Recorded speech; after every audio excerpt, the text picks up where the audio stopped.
As momentum shifts against Islamic State in Iraq, discussions are taking place about the next steps for driving the terrorist group from its final strongholds. Secretary of State John Kerry is hosting a counter-IS meeting at the State Department. This is a day after defense ministers from more than 30 countries reviewed and agreed upon a course of action. VOA Pentagon correspondent Carla Babb reports. Islamic State fighters are feeling the squeeze as Iraqi forces tighten their circle around Mosul, the largest Iraqi city under the group's control. There is nobody at this table who would argue that the momentum hasn't shifted. It has shifted. And Daesh has been driven out of almost half the territory that once occupied in Iraq.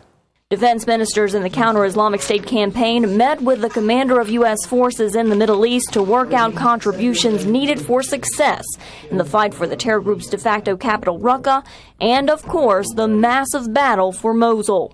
We shouldn't underestimate the amount of preparation necessary to take on an operation like that. It's a big city, 2 million people, large geographic area, so we want to make sure we're well prepared. Defeating Islamic State requires more than just retaking cities. Those who have fled IS rule need a safe place to return to. Most of our conversation today was, as General Botel indicated, about what happens after the defeat of ISIL in Mosul.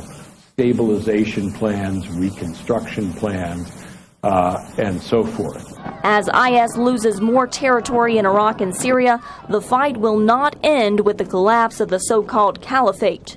We can contain it, we can limit it, we can defeat parts of it in detail, but none of it's going to go away. Experts say hundreds of militants are expected to disperse, and attacks across the globe are likely to continue. Hi, ako si Ria Fernandez. Mag-subscribe na sa PTV YouTube channel. I-click lang ang subscribe button.